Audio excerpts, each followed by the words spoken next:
السلام علیکم ورحمۃ اللہ وبرکاتہ۔ جی بیٹا، جو لوگ آج زوم کلاس اٹینڈ نہیں کر پائے ان کے لیے اب میں نے آلٹرنیٹو یہ آڈیو کلاس بھیج رہا ہوں، تو کل سے انشاءاللہ آپ کے لیے لازمی ہے کہ آپ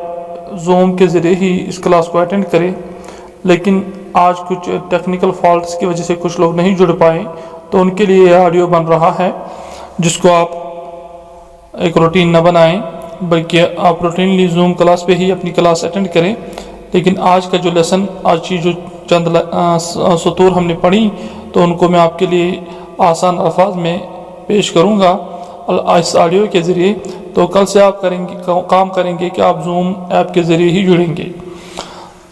یہ ماحولیاتی آلودگی ہمارے درس کا نام ہے، ہمارے سبق کا نام ہے۔ ماحول آپ جانتے ہیں بیٹا، ماحول جو کچھ ہمارے ارد گرد ہوتا ہے اس کو ہم ماحول کہتے ہیں۔ ماحول اصل میں عربی کے دو الفاظ کا مرکب ہے، جوڑ ہیں، جو دو الفاظ ما اور حول ہے۔ ما کہتے ہیں ہم جو کو، اور حول کہتے ہیں جو آس پاس ہوتا ہے اس کو ہم حول کہتے ہیں، حولہ۔ تو ما حول جو ہمارے آس پاس ہو اس کو ہم بولتے ہیں ماحول، اسی کو اردو والوں نے ماحول کہا تو عربی میں ما حول تھا، تو اردو میں ماحول ہو گیا۔ تو ماحول کا مطلب، ماحول کا ترجمہ ہمارے ارد گرد کی چیزیں یا وغیرہ۔ تو آلودگی ہم کہتے ہیں بیٹا کسی بھی چیز میں کسی غیر یا ناپسندیدہ یا نامنصفانہ چیز کا مل جانا۔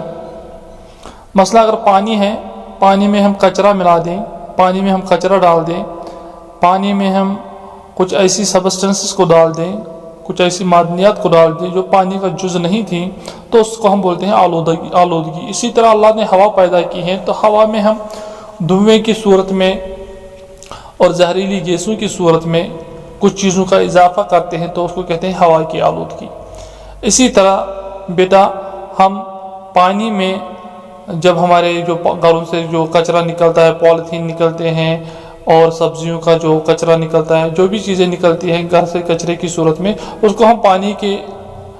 پانی میں ڈال دیتے ہیں تو پانی آلودہ ہو جاتی ہے۔ اور اسی طرح اگر اس کو زمین میں ڈالا جاتا ہے تو اس کو ہم کہتے ہیں سوائل پولوشن، مٹی کی آلودگی۔ اسی طرح ہوا میں ہماری فیکٹریاں، ہمارے کارخانے، ہماری گاڑیاں، یہ ہوا کو آلودہ کرتی ہے، تو اس کو ہم ہوا کی آلودگی کہتے ہیں۔ تو آج ہمیں اسی بارے میں کچھ باتیں جاننی ہیں، سمجھنی ہیں، سیکھنی ہیں، تو آئیے درس کے اعتبار سے حصہ لینے کی کوشش کریں۔ آئیے ذرا اپنے آس پاس کے ماحول پہ نظر ڈالیں، ذرا ہم اپنے ارد گرد دیکھیں، گھر سے 2 قدم باہر جائیں اور دیکھیں، غور کریں ہمارے آس پاس کے ماحول پر۔ چاروں طرف کسی نہ کسی قسم کی آلودگی ہے، تو ہمیں ہر جانب جہاں بھی ہم نظر دوڑائیں گے ہمیں آلودگی نظر آئے گی۔ گلی کوچے مختلف قسم کی گندگی سے بھرے پڑے ہیں، جو ہی ہم گھر سے باہر جاتے ہیں، جو بھی ہمارے کوچے ہوتے ہیں، سڑکیں ہوتی ہیں، تو ان پہ ہم مختلف قسم کے کچرے دیکھتے ہیں، مختلف قسم کی گندگیاں دیکھتے ہیں۔ کہیں پہ جو ہمارے گھروں سے جو پولیتھین نکلتے ہیں یا ہم اور کوئی چیز استعمال کرتے ہیں جو گھر میں خراب ہو جائے تو اس کو سڑک پہ ڈال دیتے ہیں، تو یہ گندگیاں ہم دیکھتے ہیں ہمارے آس پاس کے سڑکوں پہ۔ گندگی سے قسم قسم کی بیماریاں پیدا ہوتی ہیں۔ پھر کیا ہوتا ہے کہ یہی گندگی یہاں سے مختلف قسم کے جو موذی یہ جانور ہیں وہ پیدا ہوتے ہیں، کیڑے پیدا ہوتے ہیں، اور بعد میں وہ ہماری بیماریوں کی وجہ بن جاتے ہیں، اسباب بن جاتے ہیں، کیونکہ جو دنیا ہے یہ اللہ نے دارالاسباب بنایا ہے، یہاں جو بیماریاں ہوتی ہیں وہ اسباب کے ذریعے ہی ہوتی ہے، اور جو شفا ہوتی ہے وہ بھی اسباب کے ذریعے ہی ملتی ہے، اسی لیے ہمیں دوا کھانے کی نوبت آتی ہے۔ تو گندگی سے قسم قسم کی بیماریاں پیدا ہوتی ہیں، تو اس گندگی سے بہت قسم کی بیماریاں پیدا ہو جاتی ہیں۔ اب اگر ہم ذرا سوچئے اس سب کے لیے کون ذمہ دار ہے؟ اگر ہم اس پر غور کریں کہ یہ گندگی جو پانی کو گندا کیا گیا ہے، ہوا کو گندا کیا گیا ہے، ہماری زمین کو گندا کیا کس نے؟ فرشتے تو اوپر سے گندگی ڈالتے نہیں ہیں، جنات بھی ظاہراً اس کو گندا نہیں کرتے، اور جو جانور ہیں وہ بھی اس کو گندا نہیں کرتے، تو ہمیں جواب مل جائے گا کہ اس سب کا ذمہ دار اصل میں انسان ہی ہے، جس کو اللہ نے اشرف المخلوقات بنایا ہے، لیکن وہ اپنی عقل کو بالائے طاق رکھ کر اس کو استعمال نہ کر کے کوشش کرتا ہے اور وہی اس کو آلودہ کرتا ہے۔ آپ سڑک پر چل رہے ہیں، آپ کے دائیں بائیں موٹر گاڑیاں دھواں اگلتی دوڑ رہی ہیں۔ جو ہی ہم بازاروں کا رخ کرتے ہیں، گلی کوچوں کا رخ کرتے ہیں، تو ہم دیکھتے ہیں کہ ہزاروں کی تعداد میں، لاکھوں کی تعداد میں گاڑیاں سڑکوں پہ چل رہی ہیں، اور ان سے کتنا دھواں نکلتا ہے اور کس طرح ہوا کو زہر آلودہ بنا دیتا ہے، تو وہ ہمیں اپنی آنکھوں سے اس کا مشاہدہ ہوتا ہے۔ تو کہیں کارخانوں اور فیکٹریوں کی چمنی سے اٹھتا ہوا دھواں ہے، تو کہیں ہم دیکھتے ہیں کہ بڑی بڑی فیکٹریاں،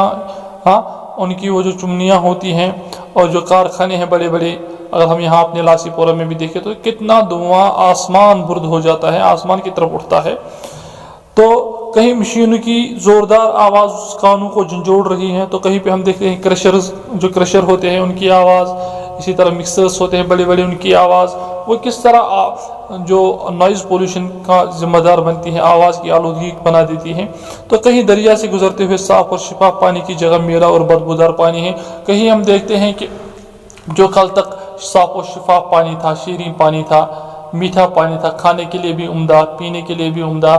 اور پکانے کے لیے بھی عمدہ تھا، آج اس پانی سے ہم ہاتھ دھونے کے لیے بھی تیار نہیں ہیں۔ اور اگر غور کیا جائے کہ اس سب کو گندا کس نے کیا، تو ہمیں جواب مل جائے گا کہ اس کو گندا کرنے والا نہ فرشتہ ہے، نہ ہی جنات میں سے ہیں اور نہ ہی جانوروں میں سے ہیں، بلکہ وہ خود انسان ہے، جس کو اس چیز کی، اس کے پیور فارم کی سب سے زیادہ ضرورت تھی، اسی نے اس کو اپنے ہاتھوں سے گندا کر دیا۔ تو ہمیں چاہیے بحیثیت طالب علم یا بحیثیت استاد، ہمیں یہ چاہیے کہ ہم اپنے گھروں میں اپنے گھر والوں کو اس اعتبار سے آمادہ بھی کریں اور ان کو اس کی تعلیم بھی دیں کہ ہم جو اپنے آس پڑوس کو گندا کرتے ہیں، یہ اصل میں ہم اپنے لیے، اپنے مسکن کو اور یہاں اپنی زندگی کو کٹھن بنا رہے ہیں۔ تو اگر یہ سوچ ہمیں ابھر جائے کہ ہم ماحول کی آلودگی کو کم کرنے میں یا ختم کرنے میں اپنا رول ادا کریں، تو کافی حد تک اس سبق کو پڑھنے کا فائدہ ہمیں حاصل ہوگا۔ ورنہ اگر یہی کہ ہم سوالات کے جوابات لکھیں اور امتحان پاس کریں اور جو ہم نے کرنا ہے، ماحول کو آلودہ کرنا ہے، وہ کرتے رہیں، تو پھر اس پڑھنے کا کوئی مقصد نہیں ہے۔ اچھے طلاب وہی ہوتے ہیں، اچھے شاگرد وہی ہوتے ہیں، اچھے بچے وہی ہوتے ہیں جو پڑھ کر اس پر عمل کرتے ہیں، اور کم سے کم اپنے آپ کو اور اپنے گھر کو ماحول کو آلودہ کرنے سے ہم بچائیں اور پرہیز کریں کہ ہم کسی بھی ماحولیاتی آلودگی کے سبب نہ بنیں۔ حد المقدور تو کہیں پہ کسی حد تک تو پھر بھی ہم سے ہوگا، کیونکہ ہمیں کہیں جانا ہوگا تو گاڑی کی ضرورت ہوگی، لیکن بلا ضرورت گاڑیوں میں گھومنا یا گاڑیوں کا زیادہ استعمال کرنا یا اسی طرح پانی کو جتنا پانی ضرورت ہے اس سے زیادہ ضائع کرنا، تو ان چیزوں کو ہم روک سکتے ہیں۔ تو جہاں تک بھی ہم ماحول کی آلودگی کو روک سکتے ہیں تو ہمیں کوشش کرنی چاہیے کہ ہم اس کو روکیں۔ تو انشاءاللہ کل کے درس میں آپ زوم کلاس کے ذریعے ہی کلاس اٹینڈ کرنے کی کوشش کریں گے۔ امید کرتا ہوں کہ کوئی بھی بچہ کل کی کلاس میں ایبسنٹ نہیں رہے گا، اور جو ایبسنٹ رہے گا اس کے گھر فون کیا جائے گا، اور وہاں اگر کوئی جینوئن ریزن نہ ہوگا تو پھر اس کے خلاف ایکشن کی جائے گی، تو اس کی جو انٹرنل مارکس ہیں وہ نہیں بھیجے جائیں گے۔